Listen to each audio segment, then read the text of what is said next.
চিয়াহীৰে লিখনি হে পাহৰ নানা ৰঙী জীৱনী সাথৰৰ শব্দৰে বুজনি ব্যাকুলতা জীৱনৰে গাঁথনি সময় ঠিকনা হেৰালে উন্মাদনা পদে খেদি ফুৰে সপোনৰ বাটেৰে উৰা মাৰে আধৰুৱা ক্ষণ বাৰে বাৰে আশাৰে ডিঙৰা লহিয়ালে বেলি পদূলিতে হ'ল ফুট গধূলি বাগৰি বাগৰি সময় হ'ল ফুট গধূলি তল সদা শেৱালিত মন তুলসীৰ ফুট গধূলি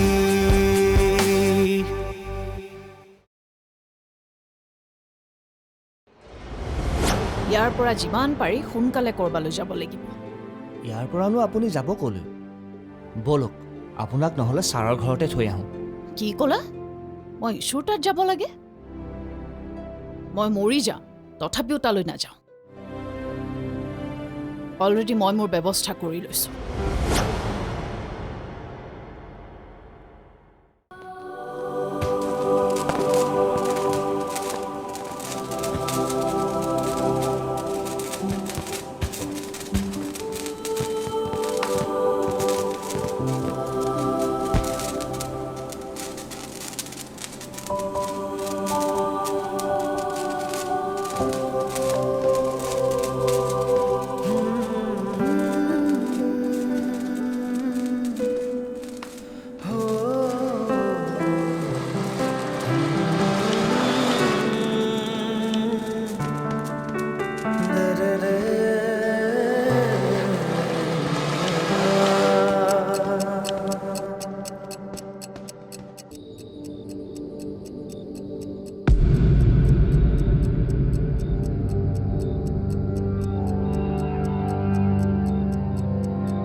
আজিকালি যে হঠাৎ কাৰ কেতিয়া কি হৈ যায় একো ক'বই নোৱাৰি।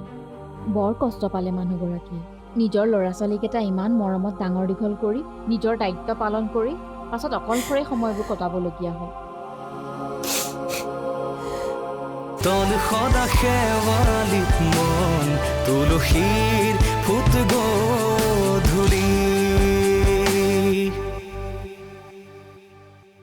তন সদা শেৱালিত মন তুলসীৰ ফুট গধূলি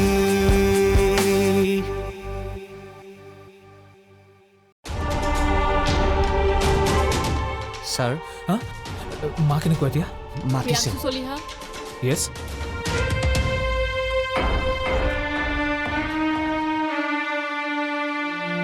she is no more.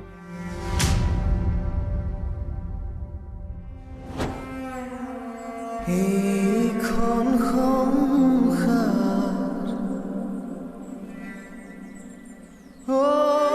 ঈশ্বৰে সৃজিলে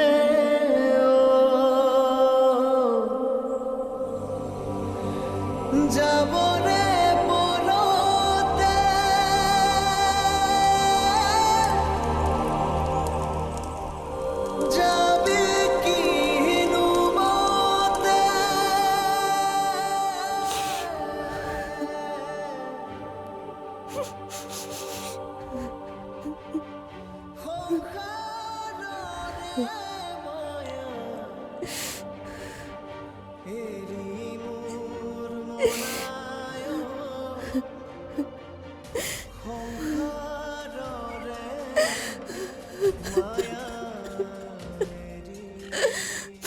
বাইদেউ যে ইমান সোনকালে আমাৰ মাজৰ পৰা গুচি যাব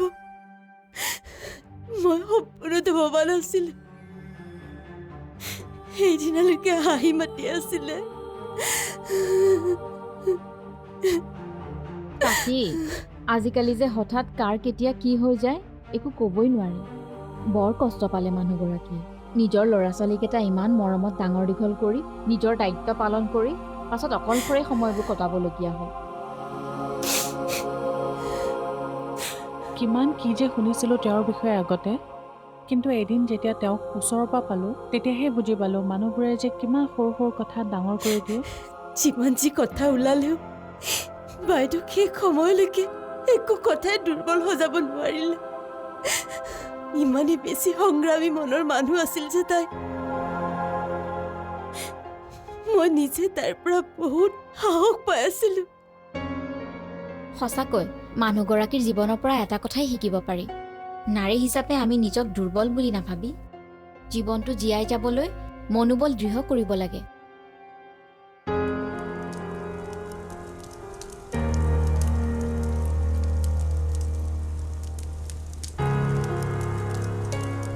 মিছেছ চলিহা,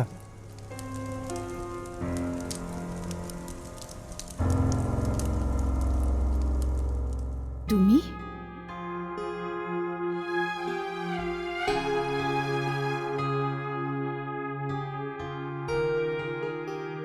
মই ইমান সময় আপোনাৰ বাবেই ৰৈ আছিলোঁ। আপুনি আপোনাৰ জীৱনৰ এই কঠিন সময়খিনিত ভাগৰি নপৰি আগবাঢ়ি যোৱাত সহায় কৰিবলৈ। এজন প্ৰকৃত বন্ধুৰ দায়িত্ব মই হয়তো পালন কৰিব নোৱাৰিলোঁ, কিন্তু আপোনাৰ প্ৰতি থকা মোৰ যিখিনি আত্মীয়তা তাৰ বাবেই হয়তো এতিয়াও মই ৰৈ আছোঁ। যিদৰে আপুনি মোৰ অন্তিম সময়ত মোৰ শৰীৰটোৰ কাষত ৰৈ আছিল।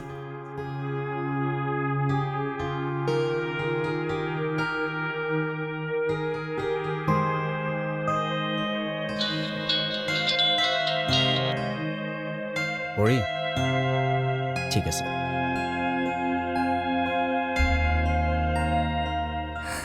মা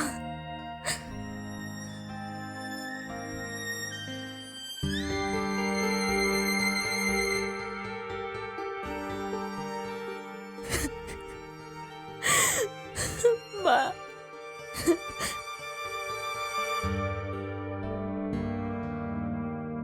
মিছেছ চলিহা,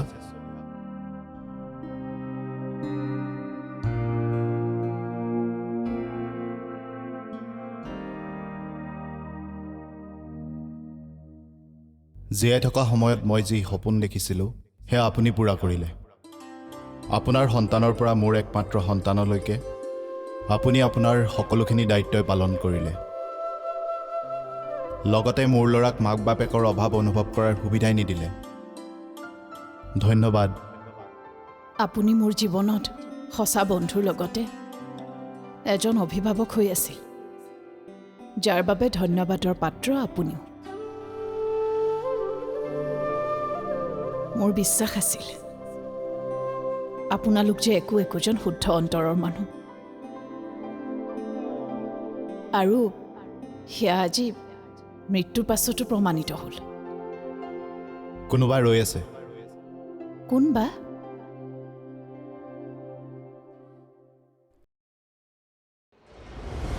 যিমান যি হ'লেও তুমি অন্ততঃ মেডিকেললৈ গৈ এবাৰ তেওঁক চাই আহিব লাগিছিল, হয়নে নহয় কওকচোন? অতো যিমান যি নহ'লেও সেইখিনি সময়ত যোৱাটো দৰকাৰ আছিল। তন সদা শেৱালিত মন তুলসীৰ ফুট গধূলি।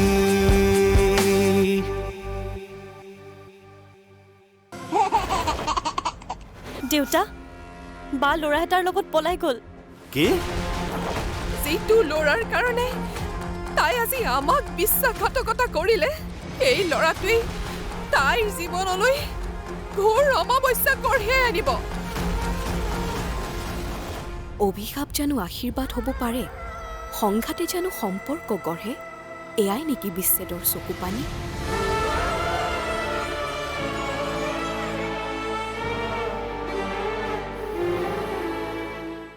তল সদা শেৱালিত মন তুলসীৰ ফুট গধূলি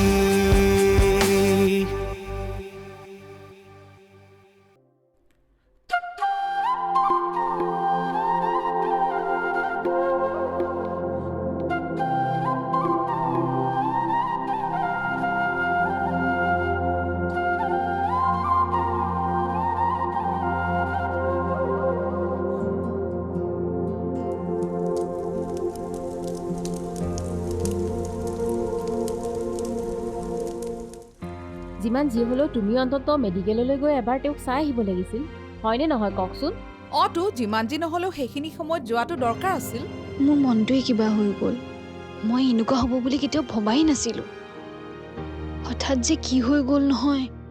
মানুহগৰাকীয়ে কিন্তু হাৰ নামানিলে, অকলেই পাৰ কৰিলে ইমানটা বছৰ। আমি হ'লে নোৱাৰিমেই চাগে। মানিছোঁ কিন্তু অনু চলিহাৰ সাহস। আমি আৰু ইয়াৰ পৰাই তেখেতৰ আত্মাৰ চিৰশান্তি কামনা কৰিম।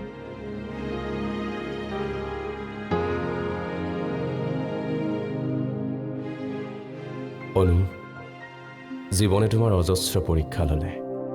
সেই পৰীক্ষাত তুমি যিদৰে নিজক এগৰাকী যোগ্য নাৰী হিচাপে সমাজত নিজৰ চিনাকি ৰাখি আহিলা, তাৰ বাবে মই তোমাৰ স্বামী হিচাপে এই মুহূৰ্তটো গৌৰৱ অনুভৱ কৰিছোঁ।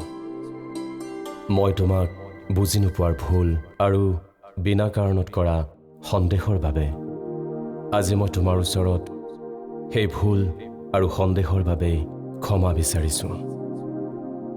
তুমি মোক ক্ষমা কৰি দিবা।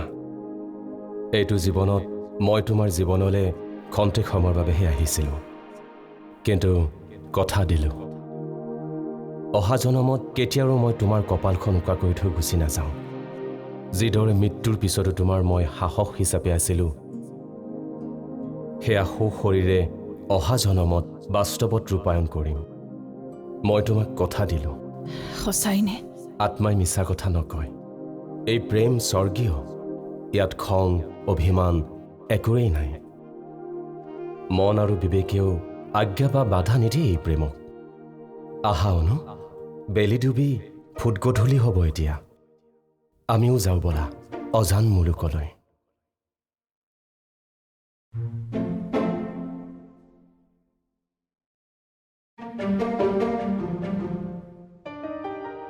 এয়া আছিল মোৰ জীৱনৰ কাহিনী। মোৰ দৰে আৰু সমাজত বহু দোষিতাৰ জীৱনৰ কথা প্ৰতিটো পৰিয়ালতে আছে, যিয়ে পুত্ৰৰ দৰে থাকিব বিচাৰে কিন্তু নোৱাৰে। ছোৱালী হোৱাটোৱেই যেন তেওঁলোকৰ বাবে এটা কলংক। ঘৰতে এই সংঘাত, আৰু এই সংঘাত প্ৰতিগৰাকী দোষিতাই যুঁজ দি আহিছে। কিন্তু এই যুঁজত প্ৰতিগৰাকী দোষিতাই যুঁজ দিব পাৰিবনে? জয়ী হ'ব পাৰিবনে? তাৰ এই কাহিনীৰ আধাৰত দুহিতা আপোনালোকৰ মাজলৈ আহি আছে অহা সোমবাৰৰ পৰা শনিবাৰলৈ নিশা 8:30 বজাত।